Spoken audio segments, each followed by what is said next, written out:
Derek dan Aileen adalah pasangan pensiunan yang kaya raya.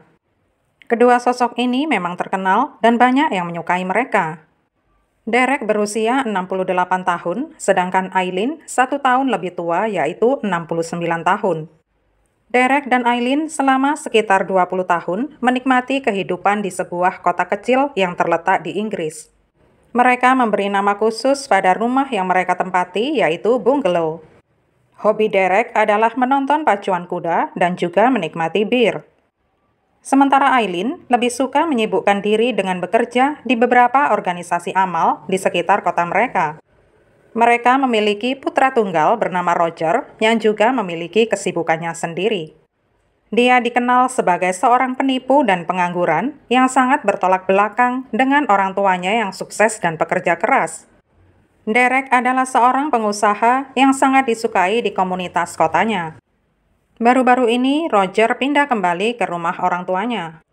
Karena dalam posisi menganggur, maka orang tuanya bersedia memberinya tempat tinggal. Roger memang tidak pernah langgeng dengan satu pekerjaan. Dan setiap kali dia mengalami kesulitan keuangan, kedua orang tuanya membantunya sebisanya.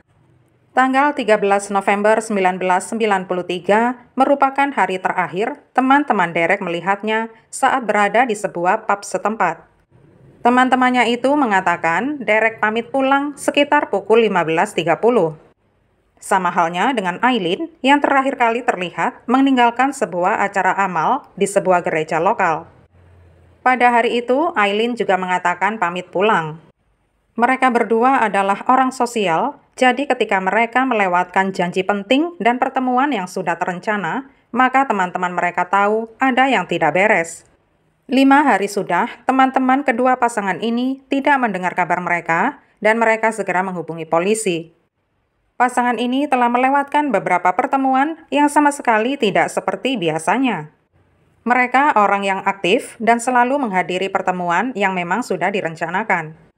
Polisi langsung meluncur ke bungalow dan disambut oleh anak mereka, Roger, yang berusia 37 tahun. Roger memberitahukan kepada polisi bahwa kedua orang tuanya sedang pergi liburan ke London. Roger mengizinkan polisi yang hendak melihat-lihat dalam rumah, tetapi tampaknya tidak ada tanda masuk paksa ataupun perlawanan. Semua teman Derek dan Aileen langsung tahu kalau ada yang tidak beres menimpa mereka. Tetangga mereka, Doug, mengatakan kedua orang itu tidak akan pernah membiarkan Roger mengurus rumah sendiri. Teman-teman mereka yakin kalau Derek dan Aileen pasti akan membatalkan janji dan memberitahu jika benar mereka akan mengadakan perjalanan. Polisi kembali ke rumah mereka untuk mengadakan pencarian. Mereka memperhatikan kalau halaman belakang tampaknya baru saja digali dan baru saja ada pembakaran di area taman. Sekali lagi Roger menegaskan bahwa kedua orang tuanya telah pergi ke London dan berangkat dengan naik kereta di stasiun. Polisi langsung menyelidiki stasiun dan bertanya kepada karyawan di sana sambil memperlihatkan foto pasangan lansia itu. Tetapi ternyata tidak ada yang melihat kehadiran mereka di sana. Polisi yakin kalau Roger terlibat dalam sesuatu apapun itu yang menimpa Derek dan Aileen.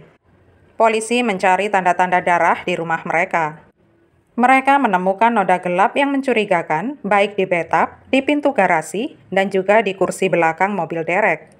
Tampak beberapa karpet dapur hilang. Polisi menemukan serat hijau di lorong rumah dan juga di atas beberapa celana yang diyakini adalah milik Roger. Ketika serat itu dibandingkan dengan barang apapun yang ada di rumah, ternyata tidak ada satupun yang cocok. Itu artinya Roger telah membuang asal serat hijau tersebut. Polisi yakin sepenuhnya Roger terlibat, tetapi sayangnya mereka tidak punya bukti. Halaman belakang pun digali, tetapi polisi tidak menemukan tanda-tanda sisa-sisa manusia. Tetapi satu hal yang ditemukan polisi adalah sejumlah kecil karpet dan pakaian di dalam abu sisa pembakaran. Polisi mendapat informasi ada seorang pria yang deskripsinya mirip Roger yang baru-baru ini terlihat oleh polisi lain sesaat sebelum orang tuanya dilaporkan hilang. Roger terlihat di sebuah daerah bernama Exton Avenue Woods dan gelagatnya sangat aneh. Polisi pergi ke hutan yang dimaksud dan mengadakan penyisiran, tetapi Derek dan Aileen tetap belum ditemukan. Tetapi ada satu hal menarik yang ditemukan di sana, yaitu sebuah handuk berdarah. Beberapa foto mobil Derek diperiksa. Penyelidik pun langsung memeriksa dengan teliti mobil itu dan menemukan bahwa lumpur yang menempel di roda mobil tampak sangat tipis. Lumpur itu ternyata lebih ringan dibandingkan lumpur yang ada di jalan raya. Seorang ahli geologi bernama Dr. Brown mengambil sampel lumpur dari roda mobil Derek. Dalam sampel itu, dia menemukan potongan-potongan kecil tumbuh-tumbuhan yang berunsur lumut, daun, dan rerumputan. Selain beberapa jenis tanaman, juga ditemukan serpihan tali pancing. Dalam sampel tersebut, Dr. Brown masih menemukan unsur-unsur lain, yaitu sekitar 20 jenis serbuk sari. Serbuk sari itu berasal dari pohon ek, pohon alnus, dan ada satu serbuk sari yang jenisnya istimewa, yaitu pohon berangan kuda. Serbuk sari dari berangan kuda sangat berat dan akan muncul di tanah. Dr. Brown menyimpulkan bahwa mobil Derek pastinya pernah diparkir di dekat pohon jenis tersebut. Serbuk sari pohon berangan kuda ini bahkan ditemukan pada keempat ban mobil. Dari situlah Dr. Brown dapat menemukan kelima area yang memungkinkan menjadi tempat tumbuhnya pohon berangan kuda. Pada area pertama, pencarian belum membuahkan hasil apa-apa. Tetapi dalam pencarian di wilayah kedua yang bernama Armley Wood, polisi mendapati temuan berharga.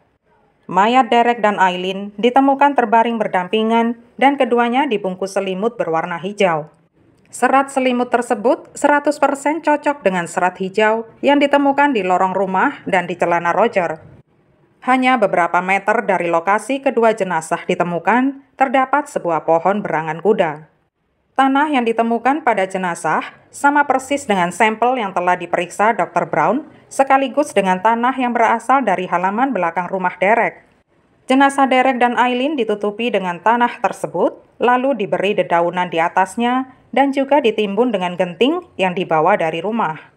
Jelas sekali kalau motif Roger adalah uang, karena dia adalah satu-satunya penerima polis asuransi jiwa kedua orang tuanya itu. Diyakini bahwa hari kejadian itu, yaitu 13 November 1993, Roger minta uang dari orang tuanya, tetapi mereka dengan tegas menolak permintaannya. Kedua orang tuanya sangat menyayangi cucunya yang didapat Roger dari pacarnya. Tetapi Roger dengan seenaknya putus nyambung dengan siapapun sesuka hatinya. Tetapi kali ini, kedua orang tuanya sudah habis kesabaran dan memperingatkan jika Roger tidak memperbaiki hubungan dengan ibu dari anaknya, mereka tidak akan memberinya uang sesen pun. Mereka bahkan mengancam akan memberikan semua warisan kepada sang cucu. Inilah yang membuat Roger naik pitam. Pada saat itu, ayahnya sedang berada di pub dan dia pun membunuh ibunya terlebih dahulu. Roger memukul kepala ibunya 8 kali dengan palu stik yang berat sehingga berakibat mematahkan tengkoraknya. Dia juga menghajar ayahnya dengan 10 pukulan yang membuatnya langsung meregang nyawa. Dia kemudian menyeret jenazah ibunya ke dapur dan meninggalkan serat hijau di lorong yang dilaluinya. Roger meninggalkan noda darah di pintu garasi saat hendak meletakkan kedua jenazah orang tuanya di kursi belakang mobil.